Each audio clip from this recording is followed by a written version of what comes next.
Welcome to active contracts Tamil. So என்னோட name Krishnamurthy. நான் SEBI register advisor கிடையாது. இந்த வீடியோ உங்களுக்கு ஒரு எஜுகேஷ்னல் பர்பஸ்க்காக மட்டுமே. ஸோ வர்ற மார்ச் 29ஆம் தேதி நம்மளுக்கு சண்டே அன்னைக்கு நமக்கு ஒரு வெபினார் ஒன்று இருக்குது, ஒரு ஃப்ரீ வெபினார். ஸோ இந்த வெபினாரில் மார்க்கெட் சினாரியோ அனாலிசிஸ் அப்படின்னா என்ன அப்படின்றத பற்றின டாபிக் இருக்கும். ஸோ இதுதான் வந்து இந்த ஓவரால் நீங்கள் எந்த கான்செப்ட் படி பார்த்தாலும் இந்த மார்க்கெட் சினாரியோவின் அடிப்படையில் பார்க்கும்போது அதுதான் பேசிக்ஸ். அப்படி தான் நீங்கள் பார்க்கும்போது உங்களுக்கு கொஞ்சம் ஈஸியாக இருக்கும், அண்டர்ஸ்டாண்ட் ஆகும் எந்த மாதிரிலாம் மார்க்கெட் இருக்கிறதுக்கு சான்சஸ் அப்படின்றத ஓரளவுக்கு ஈஸியாக ப்ராபபிலிட்டியை அண்டர்ஸ்டாண்ட் பண்ண முடியும். ஸோ அந்த ஒரு வெபினார் தான் வர்ற 29ஆம் தேதி சண்டே அன்றைக்கி நம்ம ஃப்ரீயாக வந்து கண்டக்ட் பண்ண போகிறோம். ஸோ வெபினாரில் ஜாயின் பண்ண விருப்பம் இருக்கவங்க கீழே உள்ள வாட்ஸ்அப் சேனலுடைய லிங்க் இருக்கும். ஸோ அந்த லிங்க்கை கிளிக் பண்ணி நீங்கள் சேனலில் வந்து ஜாயின் பண்ணிக்கலாம். ஸோ இன்றைக்கான மார்க்கெட் அப்படின்னு பார்க்கும்போது ஒரு இன்சைட் ஓப்பன், அதாவது இன்சைடில் கிட்டத்தட்ட 23,450க்கு மேலே நியர்பை ஓப்பன் பண்ணியிருக்காங்க. ஸோ ஓப்பன் ஆனோடனே ஓப்பனுக்கு கீழே direct to previous close and short எட்ஜோட மிட் பாயிண்ட். ஸோ ஒரு மார்க்கெட்டில் நேற்றே நம்ம பார்த்துருந்தோம், இந்த 200 to 250க்கு கீழே வரும்போது தான் டவுன் ட்ரெண்ட் கன்ஃபார்ம் ஆகும் அப்படின்ற மாதிரி. ஸோ அது எதனால் அப்படின்னா, இந்த 250 அப்படின்றது ஒயிட் எட்ஜோட மிட் பாயிண்ட்டு. ஸோ அதுக்கு கீழே அவங்க வரும்போது ஆல்மோஸ்ட் ஷார்ட் எட்ஜோட மிட் பாயிண்டான 350க்கும் கீழே தான் சஸ்டெயின் ஆவாங்க. ஸோ அதனால் வந்து மார்க்கெட் வந்து டவுன் சைட் சென்டிமெண்ட்டாக இருக்கிறதுக்கும் சான்சஸ் இருக்குது அதுக்கு கீழே வந்தாலும். பட் மார்க்கெட் என்ன பண்ணியிருக்காங்கன்னா, ஒயிட் எட்ஜோடைய மிட் பாயிண்ட்டுக்கு கீழேயே வரலை, அதுக்கு மேலேயே சஸ்டெயின் ஆகிட்டாங்க. ஷார்ட் எட்ஜினுடைய மிட் பாயிண்ட்டுக்கு மேலே 23,350க்கு மேலே சஸ்டெயின் ஆகிட்டாங்க. அங்கேருந்து நம்மளுக்கு ஓப்பன் அபோவ் போனவங்க 600 ரீச் பண்ணுறதுக்கு முன்னாடி ஒரு ரிவர்சல் கொடுத்து எஸ்டர்டே ஹைக்கு கீழே வந்து அகெயின் அதே ஷார்ட் எட்ஜினுடைய மிட் பாயிண்ட் அங்கேருந்து திருப்பி 601 அப்படின்ற ஷார்ட் ரேஞ்சோட டாப் வரைக்கும் போய் மார்க்கெட்டை க்ளோஸ் பண்ணியிருக்காங்க. ஸோ ஆல்மோஸ்ட் இதில் 0 to 0 இந்த இடத்துல ஒரு சின்னதாக ஒரு புட் ஆப்ஷனுக்கும் கொடுக்கப்பட்டிருந்தது எஸ்டர்டே ஹை வரைக்கும். அகெயின் திருப்பி கால் ஆப்ஷனுக்கு கொடுக்கப்பட்டிருந்தது. எட்ஜுன்றது 600 வரையும் தான் டிசைட் பண்ணியிருந்தாங்க. ஸோ 600க்கு போகிற வரைக்கும் மார்க்கெட் வந்து ஒரு 0 to 0 கொடுத்துட்டே இருந்தாங்க. பட் இந்த ஐவி நெக்ஸ்ட் வீக்கில் இருக்க ஐவி காரணமாக மார்க்கெட்டுடைய அந்த ப்ரீமியத்தினுடைய வாலட்டிலிட்டி அதிகமாக இருக்குது. இது வந்து ஒரு மூவ்மெண்ட், இது 0 to 0 மூவ் கிடையாது, இது ஒரு மூவ். ஒரு என்ன சொல்கிறது, கீழே பாட்டம் செட் பண்ணிவிட்டு அகைன் ஒரு மூவ் கொடுக்குறாங்களே அந்த மூவ்மெண்ட் தான் இது. ஸோ இது 0 to 0 கிடையாது. இந்த இடத்துல நடந்த ஒரு 2-3 மூவ்மெண்ட் தான் 0 to 0வாக அமைஞ்சிருந்தது. அந்த டேபிளின் அடிப்படையில் பார்க்கும்போது 600 போயிட்டு திருப்பி 550 வர்றதாகட்டும், இந்த இடத்துல 502 அந்த இடத்துல சப்போர்ட்டு எஸ்டர்டே ஹையில் சப்போர்ட் எடுத்து திருப்பி 600 ரீச் பண்ணதாகட்டும், இதெல்லாம் வந்து ஒரு 0 to 0 மூவ்மெண்ட்டாக இந்த இடத்துல இருக்குது. ஸோ இது வந்து பார்த்திங்கன்னா இது ஒரு இண்டிகேட்டர். நம்மளுடைய மெம்பர் மந்த்லி செஷன் அட்டன் பண்ணியிருக்க மெம்பர் வந்து அவரே ரெடி பண்ணியிருக்கார். ஸோ இதில் மந்த்லி செஷன் வர்றவங்களுக்கு இந்த இண்டிகேட்டர் இருக்கும். பட் இது தனியாக, இது ஜஸ்ட் அபவுட், இது வந்து என்ன சொல்கிறது, இது பை அண்ட் செல்லில் காமிக்கிறதோ அப்படிப்பட்ட இண்டிகேட்டர் கிடையாது. லெவல்ஸை வந்து ஜஸ்ட் நீங்கள் இன்புட் பண்ணிட்டீங்கன்னா உங்களுக்கு டிஃபரன்ஸ் பண்ணி காமிச்சிடும். டேபிளில் என்ன இருக்கோ அந்த டேபிளை இன்புட் பண்ணிங்கன்னா காமிச்சிடும். ஸோ இதுக்கு தனியாக பெய்டு வெர்ஷன்ஸ் தான் இருக்குது. இது வந்து மந்த்லி செஷன் அட்டன் பண்ணுறவங்களுக்கு மட்டும். ஸோ இதை வீடியோவை பார்த்துட்டு யாரும் வந்து இந்த இண்டிகேட்டர் என்ன பேர், இது எங்கே பார்க்குறது அப்படிலாம் கேட்க வேணாம். இது சும்மா நம்மளுக்காக உருவாக்கப்பட்டது தான் அது. ஸோ நாளைக்கான மார்க்கெட் அப்படின்னு பார்க்கும்போது நாளைக்கு வந்து நம்மளுக்கு ஒரு வெனஸ்டேனாலும் நம்ம பொதுவாக என்ன சொல்லியிருக்கோம், வாலட்டைல் வெனஸ்டே அப்படின்றது இருக்கும். அதாவது மேலே கீழே மார்க்கெட் எந்த ரேஞ்சு போகிறாங்களோ அங்கே போய்ட்டு அகைன் திருப்பி ரிவர்சல் ஆகிறது, அந்த மாதிரி மூவ்மெண்ட்லாம் இருக்கும். இதில் நீங்கள் குறிப்பிட்டு பார்க்கும்போது நான் தொடர்ச்சியாக சொல்லிட்டு வரேன், மார்க்கெட்டில் வந்து ஒரு ரொம்ப, அதாவது ஒரு 15 தேதிக்கு அப்புறமே வரும்போதே நம்மளுக்கு ப்ரீமியம் ரொம்ப டிகே ஆகிருக்கு.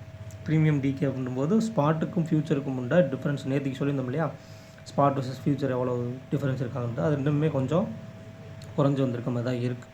ஸோ அதை இதன்படி பார்க்கும்போது இன்றைக்கி முடிஞ்சிருக்கிறது 23,581. ஸோ அதுக்கு கீழே உள்ள புட் ஆப்ஷன் அப்படின்னு எடுத்துக்கிட்டிங்க அப்படின்னா 23,400. மேலே உள்ள கால் ஆப்ஷன் அப்படின்னு பார்க்கும்போது நம்மளுக்கு 23,600. அப்போ 23,500 அப்படின்றது ஷார்ட்டஸ்ட் எட்ஜினுடைய மிட் பாயிண்ட். ஷார்ட் எட்ஜினுடைய டாப் வந்து நம்மளுக்கு 23,600, ஷார்ட் எட்ஜினுடைய பாட்டம் வந்து 23,400 மிட் பாயிண்ட் நம்மளுக்கு. ஸோ இதை பேஸ் பண்ணி நம்ம ரேஞ்சஸ் எடுப்போம். அதுக்கு முன்னாடி ஒய்டஸ்ட் எட்ஜ் அப்படின்னு எடுத்துக்கிட்டிங்க அப்படின்னா 23,000 to 24,000 வரைக்கும் இருக்குது. சரிங்களா. அதுக்கு இடையில் நம்மளுக்கு 23,500 கால் அண்ட் புட் ஒரு ஸ்ட்ராடில் மாதிரி கொடுத்துருக்காங்க. அப்போ 23,000 to 24,000 அப்படின்னு எடுத்துக்கிட்டாலே இதில் உங்களுக்கு வீக்லி ரேஞ்ச் வந்துடும். அப்போ 82,94 வச்சுட்டா தோராயமாக ஒரு 200ன்னு வச்சுட்டா கூட 24,200 கீழே 22,800 வரைக்கும் நெக்ஸ்ட் வீக்குக்கான ரேஞ்சஸ் இருக்கிறதுக்கு சான்சஸ் இருக்குது. பட் இதில் வீக்லி ஸ்ட்ராட்டஜி எடுக்கலாமான்னு கேட்டால் இப்போ வரைக்கும் கூடாது. இந்த மார்ச் மாதம் எண்டு வரைக்குமே கூடாது. ஏன் அப்படின்னா இந்த வாரினுடைய போர் நடந்துகிட்ருக்கு இல்லையா, அதனுடைய இம்பேக்ட் வந்து இன்னமும் இருக்கிறதா தான் பார்க்கப்படுது. மார்க்கெட்டில் இன்னும் முடியலை. ஸோ இன்னமும் அந்த இம்பேக்ட் வந்து இருக்கக்கூடும். அதனால் வந்து வீக்லி ஸ்ட்ராட்டஜி எடுக்கிறதெல்லாம் கொஞ்சம் தள்ளி வச்சுக்கோங்க. கேபிட்டலுக்கு நல்லது. 23,400 புட் ஆப்ஷன், 23,600 கால் ஆப்ஷன். அதனுடைய க்ளோஸின் அடிப்படையில் பார்க்கும்போது நம்மளுக்கு 23,600 ப்ளஸ் 253 அப்படின்னு எடுத்துக்கிட்டால் 23,853 அப்படின்றது ஷார்ட் ரேஞ்சினுடைய டாப். ஷார்ட் ரேஞ்சினுடைய பாட்டம்னு எடுத்துக்கிட்டிங்க அப்படின்னா 23,217 23,217 அப்படின்றது ஷார்ட் ரேஞ்சினுடைய பாட்டம். அடுத்து 180 ப்ளஸ் 53 அப்படின்னு எடுத்துக்கிட்டால் கிட்டத்தட்ட 186, 236, 436. அப்போ 24,036 அப்படின்றது ஒயிட் ரேஞ்சோட டாப்.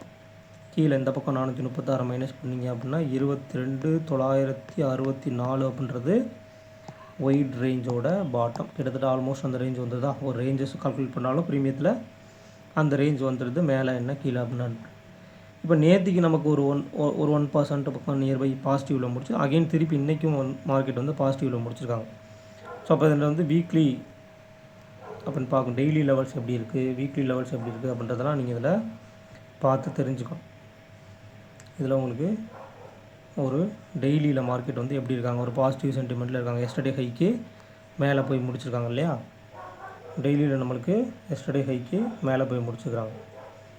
அதே மாதிரி நம்மளுக்கு வீக்லியில் எப்படி முடிச்சிருக்காங்கன்னு பார்க்கணும். ஸோ வீக்லியில் பாசிட்டிவில் இருக்காங்களா இல்லை நெகட்டிவில் இருக்காங்களா. அப்போ இந்த வீக் நம்மளுக்கு ஓப்பன் அப்படின்றது மண்டேவனுடைய ஓப்பன், அதுக்கு மேலே நம்மளுக்கு பாசிட்டிவில் தான் இருக்காங்க. ஏன்னா வீக்லி ஓப்பன் நம்மளுக்கு 23,116. அப்போ லாஸ்ட் வீக்கினுடைய ஹை என்னன்னு பார்க்கணும். அப்போ லாஸ்ட் வீக்கினுடைய ஹை வந்து 24,303க்கு மேலே போனால் தான் மார்க்கெட் இங்கே வந்து பாசிட்டிவாக இருக்கும். அது வரைக்கும் வந்து எஸ்டர்டே ஹைக்கு மேலே இருக்கிறது வேணால் ஜஸ்ட் அபவுட் பாசிட்டிவ் சென்டிமெண்ட் இருக்கலாம்.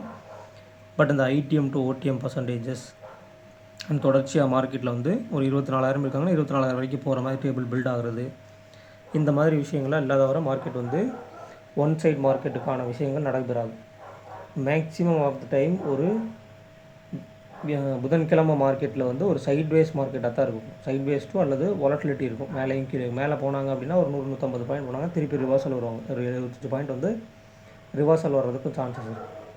ஸோ இன்றைக்கி நம்ம சொல்லியிருந்த மாதிரி அந்த மிட் பாயிண்ட்டை வந்து கால்குலேட் பண்ணி வச்சுக்கோங்க. ஷார்ட் எட்ஜினுடைய மிட் பாயிண்ட் 500, ஒயிட் எட்ஜினுடைய மிட் பாயிண்ட் வந்து இப்போ 23,000 24,000னா 23,500. அப்போ ரெண்டுத்துக்குமான மிட் பாயிண்ட் அப்படின்றது 23,500 வருது.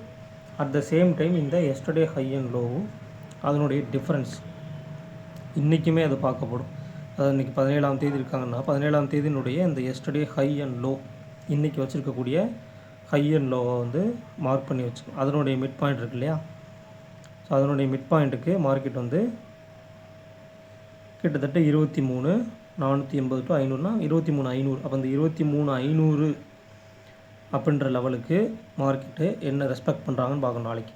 இந்த 23,500ன்றது ரொம்ப ரொம்ப முக்கியமான இடமா இருக்கும். ஏன்னா அது வந்து இந்த ஹை டு லோ நமக்கு எக்ஸ்பைரி அன்னைக்கு உண்டான ஹை டு லோவுடைய மிட் பாயிண்ட்டும் கூட ஷார்ட் எட்ஜினுடைய மிட் பாயிண்ட்டும் கூட 23,000 24,000க்கும் ஒயிட் எட்ஜுக்கும் உடைய மிட் பாயிண்ட்டும் கூட இந்த 3 விஷயம் அந்த இடத்துல இருக்குது.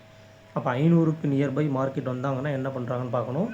இல்லை 500க்கு மேலே சஸ்டெயின் ஆகி ஓப்பனுக்கு மேலே சஸ்டெயின் ஆகிறாங்களா, இல்லை 500க்கு கீழே சஸ்டெயின் ஆகி ஓப்பனுக்கு கீழே சஸ்டெயின் ஆகிறாங்களா அப்படின்றத பார்க்கணும். ஸோ இதெல்லாம் கொஞ்சம் கால்குலேட் பண்ணி வச்சுக்கோங்க.